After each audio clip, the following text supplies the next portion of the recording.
ಸ್ಮರಿಸಿಕೊಂಡು ಈ ವಚನ ಚಿಂತಕ ಕಾರ್ಯಕ್ರಮದಲ್ಲಿ ಭಾಗವಹಿಸಿದ ಎಲ್ಲ ಶರಣ ತಂದೆ ತಾಯಿಗಳೇ, ತಮ್ಮೆಲ್ಲರಿಗೂ ಶರಣು ಶರಣಾರ್ಥಿ. ವಿಶ್ವಗುರು ಬಸವಣ್ಣನವರು ಅಸ್ಪೃಶ್ಯರನ್ನು, ದೀನ ದಲಿತರನ್ನು, ಕೆಳಗೆ ಬಿದ್ದವರನ್ನು ಮೇಲೆತ್ತಿದ್ದಾರೆ. ಅದಕ್ಕೆ ಮಾದಾರ ಚೆನ್ನಯ್ಯ, ಡೋಹಾರ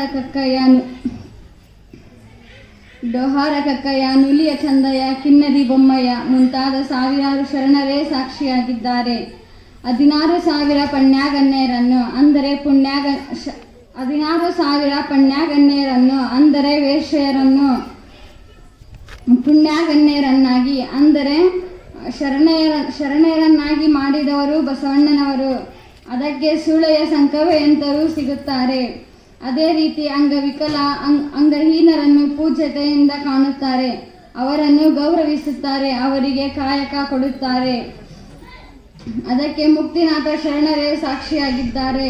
ಕರ್ನಾಟಕದ ಎಳವ ಸಮಾಜದವರು ಬಸವಣ್ಣನವರನ್ನು ಗುರು ಎಂದು ಸ್ವೀಕರಿಸಿದ್ದಾರೆ.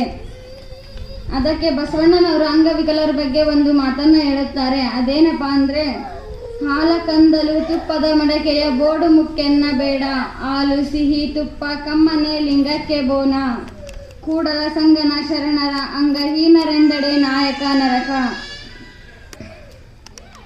ಈ ವಚನದಲ್ಲಿ ದೈಹಿಕವಾದ ಕುಂದುಕೊರತೆಗಳು, ಶಾರೀರಿಕ ಅಂಗಹೀನರು, ಅವರ ಮಹತ್ವ ಕಡಿಮೆಯಾಗುವುದಿಲ್ಲ. ಅವರೊಳಗಿನ ಆತ್ಮಜ್ಞಾನ, ಶಿವಜ್ಞಾನ ಮಹತ್ವವಾದದ್ದು. ಅವರಲ್ಲಿನ ಉತ್ತಮ ಗುಣ, ಸದಾಚಾರ, ನಡೆ ನುಡಿ, ಅವರ ಅಂತರಂಗ ಪ್ರೇಮ ಬಹಳ ಮುಖ್ಯ. ಇದಕ್ಕೆ ಒಂದು ಉದಾಹರಣೆ, ಇಂದಿಗೂ ಹಳ್ಳಿಗಳಲ್ಲಿ ತಾಯಂದಿರು ಹಳೆಯದಾದ ಮಡಕೆಗಳಲ್ಲಿ ಹಾಲು ತುಪ್ಪ ಕಾಸುವುದನ್ನು ನೋಡುತ್ತೇವೆ. ಅದರ ಕಂಠವು ಒಡೆದಿರುತ್ತದೆ, ಆದರೂ ಅದನ್ನೇ ಬಳಸುತ್ತಾರೆ. ಕಂಠ ಮುಕ್ಕಾದರೂ ಒಳಗಿರುವ ತುಪ್ಪದ ಸವಿಯಾಗಲಿ ಹಾಲಿನ ರುಚಿಯಾಗಲಿ ಕಡಿಮೆ ಆಗುವುದಿಲ್ಲ, ಅದು ಲಿಂಗಕ್ಕೆ ಅರ್ಪಿತವಾಗುತ್ತದೆ. ಅದೇ ರೀತಿ ಅಂಗಹೀನರು, ದೈಹಿಕ ಕೊರತೆ ಇದ್ದವರು, ಅವರ ನಡೆ ನುಡಿ ಅಂತರಂಗ ಪ್ರಜ್ಞೆ ಶಿವನಿಗೆ ಮೆಚ್ಚುಗೆಯಾಗುತ್ತದೆ. ಅಂಥವರಿಗೆ ಅಂಗಹೀನರೆಂದೆಡೆ ನಾಯಕ ನರಕ ಎಂದು ಹೇಳುತ್ತಾರೆ. ಅಂಗವಿಕಲರನ್ನು ವಿಶೇಷವಾಗಿ ಗೌರವಿಸಬೇಕು ಎಂಬುದೇ ಬಸವಣ್ಣನವರ ಆಶಯ. ಇನ್ನೊಂದು ಉದಾಹರಣೆ ಹೇಳಬಯಸಿದೆ. ಒಮ್ಮೆ ಜನಕ ಮಹಾರಾಜನ ಆಸ್ಥಾನದಲ್ಲಿ ಒಮ್ಮೆ ಜ್ಞಾನಿಗಳ ಸಭೆ ಇತ್ತು. ಆಗ ಜಗತ್ತಿನ ಎಲ್ಲ ಕಡೆಯಿಂದ ಜ್ಞಾನಿಗಳು ಬಂದಿದ್ದರು. ಜನಕ ಮಹಾರಾಜನು ರಾಜಸಿಂಹಾಸನದ ಮೇಲೆ ಕೂತಿದ್ದರು. ಅಷ್ಟಾವಕ್ರ ಮುನಿ ಬಂದಿದ್ದಾರೆಂದು ದ್ವಾರಪಾಲಕ ಹೇಳಿದ. ಬರಲು ಹೇಳು ಎಂದು ರಾಜ ಆಜ್ಞಾಪಿಸಿದ. ಅಷ್ಟಾವಕ್ರ ಮುನಿಯ 8 ಅವಯವ ಅಂಕುಡೊಂಕಾಗಿದ್ದವು, ಕೈಕಾಲು ಡೊಂಕಾಗಿದ್ದವು. ಅವನ ಶರೀರ ರೂಪ ನೋಡಿ ಜನಕ ಮಹಾರಾಜನ ಸಭೆಯಲ್ಲಿದ್ದವರು ನಕ್ಕರು. ಅವರೆಲ್ಲ ನಕ್ಕಿದ ನಂತರ ಅಷ್ಟಾವಕ್ರ ಮುನಿಯು ನಗಲು ಆರಂಭಿಸಿದ.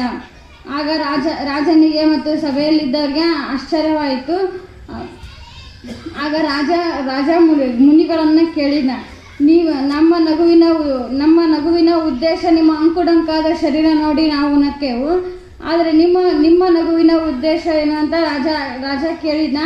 ಆಗ ಮುನಿಗಳು ಹೇಳಿದರು, ಮಹಾರಾಜರೇ, ನಾನು ಜ್ಞಾನಿಗಳ ಸಭೆ ಎಂದು ತಿಳಿದು ಬಂದಿದ್ದೆ, ಆದರೆ ಇದು ಸಮಗಾರರ ಸಭೆ ಎಂದು ತಿಳಿದು ನಗೆ ಬಂತು ಎಂದು ಉತ್ತರಿಸಿದ. ಆಗ ಸಭೆ ಗಂಭೀರವಾಯಿತು. ಎಲ್ಲರೂ ಕ್ಷಮೆ ಯಾಚಿಸಿದರು. ಅವರೊಳಗಿನ ಜ್ಞಾನಕ್ಕೆ ತಲೆಬಾಗಿದರು. ಈ ವಚನದ ಸಂದೇಶ, ಅಂತರಂಗದೊಳಗಿನ ಜ್ಞಾನ ಮಹತ್ವವಾದದ್ದು, ಅದಕ್ಕೆ ಗೌರವಿಸಬೇಕು. ಸದ್ಗುಣ, ನಡೆ ನುಡಿ, ಆತ್ಮಜ್ಞಾನಕ್ಕೆ ಶಿವ ಮೆಚ್ಚುವನು. ಒಬ್ಬ ವ್ಯಕ್ತಿಯನ್ನು ಹಣದಿಂದ ಅಳೆಯಬಾರದು, ಅವನಲ್ಲಿರುವ ಸದ್ಗುಣಕ್ಕೆ ಮಹತ್ವ ನೀಡಬೇಕು. ಬಡವ ಶ್ರೀಮಂತರೆಂಬ ಭೇದ ಮಾಡಬಾರದು. ಅಂಗಹೀನರಾದಳು ಅವರನ್ನು ಗೌರವಿಸಬೇಕು, ಅವರನ್ನು ಪ್ರೀತಿಯಿಂದ ಕಾಣಬೇಕು ಎಂಬುದೇ ಬಸವ ಸಂದೇಶವಾಗಿದೆ. ಶರಣು ಶರಣಾರ್ಥಿ.